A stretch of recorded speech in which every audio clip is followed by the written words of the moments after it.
स्वामी जी, आप हड्डियों की बात कर ही रहे हैं तो मैं ये विषय भी शामिल कर लेती हूँ। कई बार ये देखा गया है कि हड्डियों से जो जुड़ी परेशानियां हैं वो कैल्शियम की कमी की वजह से होती हैं, तो कई बार कार्टिलेज के घिसने से भी होती हैं। कैल्शियम की कमी को दूर कैसे करें, ये तो आपने हमें कल के शो में बताया था, आज भी आप बता ही रहे हैं, लेकिन क्या कार्टिलेज घिसने के बाद उसे फिर से रिपेयर किया जा सकता है? अगर हाँ तो कैसे? हाँ, कार्टिलेज प्रोटीन से रिपेयर होते हैं, इसलिए दालें और खास करके मिक्स दालें और स्पिरुलिना इसके लिए बेस्ट है। स्पिरुलिना और मोरिंगा की टैबलेट भी हमने उपलब्ध करा दी है। तो प्रोटीन के लिए सबसे अच्छा दालें, सबसे अच्छा सोयाबीन की बड़ी, सबसे अच्छा दूध दही। अब दर्द होने के बाद दही बंद कर देते हैं, दूध में थोड़ा हल्दी और शिलाजीत और ले लेते हैं तो कार्टिलेज रिजुविनेट हो जाते हैं और 1 से 2 सप्ताह में हो जाते हैं। इसी के लिए मैं कह रहा था, एक तो घी और मक्खन खाएं, गाय का घी, भैंस का घी, और ये बकरी का दूध ना, ये बड़ा ज़बरदस्त है। बकरी का दूध और गाय का घी, बटर या बकरी का दूध, ये अर्थराइटिस के लिए। और 1 चम्मच सुबह सुबह वर्जिन कोकोनट ऑयल, वो भी सुबह सुबह पी लिया करें, वो भी हमने देश को उपलब्ध कराया। ये जो वर्जिन कोकोनट ऑयल है ये बड़ा ज़बरदस्त काम करता है। और ऊँटनी का दूध अर्थराइटिस के लिए और डायबिटीज़ के लिए परम औषधि है, और बकरी का दूध लीवर के लिए परम औषधि है। ये पहली बार हमने देश को उपलब्ध कराया, नहीं तो ये मिलते ही नहीं थी चीज़ें। और जिसको जैसे किसी के कार्टिलेज घिस जाते, दर्द बहुत ज़्यादा हो जाता है, तो हमने स्प्रे भी बनाया, तेल भी बनाया, उससे फ़ायदा होता है। अंदर का इन्फ्लेमेशन दूर हो जाता है, हड्डियों का मेटाबॉलिज्म अच्छा हो जाता है। एक ये ऐसा बनाया, इसके अंदर एक गोल गोल अब इसके ऊपर अपने आप औषधि आ जाती है और इसको ऐसे घिस देते हैं और इससे ऑटोमेटिक एक्यूप्रेशर भी हो जाता है, मसाज भी हो जाती है और घुटने का दर्द इससे अंदर से ठीक हो जाता है। कार्टिलेज अंदर से रिपेयर हो जाती है, इन्फ्लेमेशन अंदर का दूर हो जाता है। तो ये ऐसे 5 मिनट ऐसे कर लिया करें। अब मैं आपको एक जो है अपनी आप बीती सुनाता हूँ।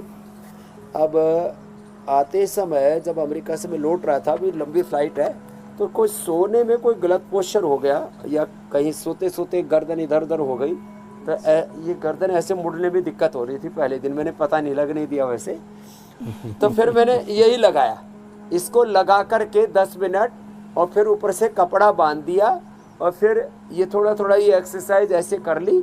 और 2 दिनों तक मैंने दही, छाछ, नींबू, अचार, टमाटर कुछ भी नहीं लिया।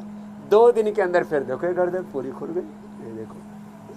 तो नहीं तो ऐसे लग रहा था भाई ये तो गर्दन यूं ही नहीं हो रही थी, ऐसे ये दिक्कत आती है। तो कार्टिलेज के लिए स्पिरुलिना और मोरिंगा लें, दूध दही का सेवन करते रहेंगे तो कार्टिलेज घिसेगी ही नहीं। 1 चम्मच सुबह वर्जिन कोकोनट ऑयल या गाय का दूध, गाय का घी, गाय का बटर, और ये ऊँटनी का दूध, ये तो इसमें प्रोटीन ज़बरदस्त होता है। अब दूध के अंदर जो घी निकाल दे, फैट निकाल दे, तो क्या बच जाता है? बाकी जो बच गया क्या है? प्रोटीन है, उसमें कैल्शियम भी है। तो ये बहुत ही ज़बरदस्त है। बाकी मेथी अंकुरित करके मेथी ले ले, हल्दी मेथी सौंठ का पाउडर भी हम बोलते हैं, नहीं तो ये वातारी चूर्ण ले ले, ये भी बड़ा ज़बरदस्त काम करता है वातारी चूर्ण।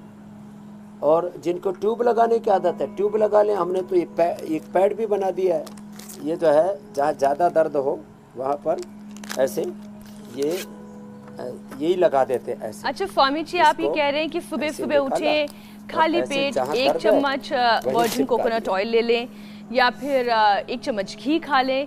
लेकिन स्वामी जी, आजकल तो डॉक्टर कम तेल और घी खाने की सलाह देते हैं, लेकिन जब घुटनों से कटपट आवाज़ आने लगती है तो फिर ये कहा जाता है चिकनाई कम हो गई। तो एक तो ये आप मिथ तोड़ें, ये मिथ क्या है कि तेल और घी कैसा खाना चाहिए, कब खाना चाहिए और क्यों खाना चाहिए? ये पुरानी बात हो गई मेरी बहन मीनाक्षी जी कि घी नहीं खाना चाहिए। अब डॉक्टर, वर्ल्ड के टॉप साइंटिस्ट भी बोलते हैं 2 चम्मच घी जरूर खाना चाहिए, नहीं तो कार्टिलेज घिसेंगे। 2 चम्मच घी जरूर खाना चाहिए, नहीं तो हार्ट अटैक होगा। 2 चम्मच जरूर घी खाना चाहिए, नहीं तो ब्रेन स्ट्रोक होगा, अल्जाइमर, डिमेंशिया, पार्किंसंस, ये सब प्रॉब्लम आएंगे। तो अब तो 2 चम्मच घी खाने के लिए सब कहने लग गए।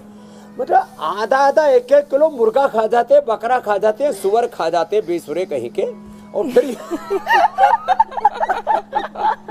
और कुछ फिर लोग तो कहते घी हैं, में बना हुआ खाते ये हैं। नहीं खाओ। ये गलत बात है।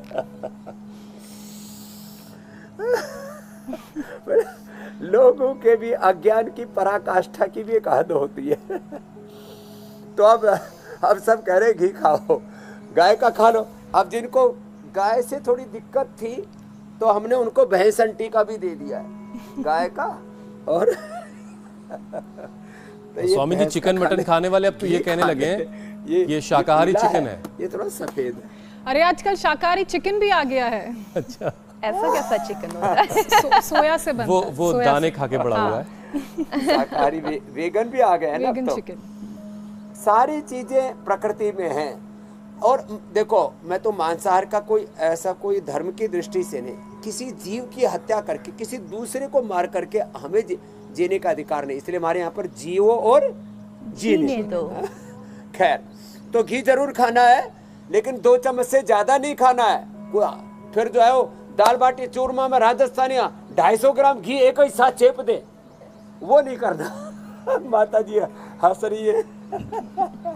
वो आधा किलो चूरमू खावे, 200-250 ग्राम घी डाल करके गचागच, वो नहीं खानो, थोड़ो खानो। इंडिया टीवी हर वक्त हर जगह डाउनलोड करने के लिए सर्च करें India TV news Google play store या ऐप स्टोर पर।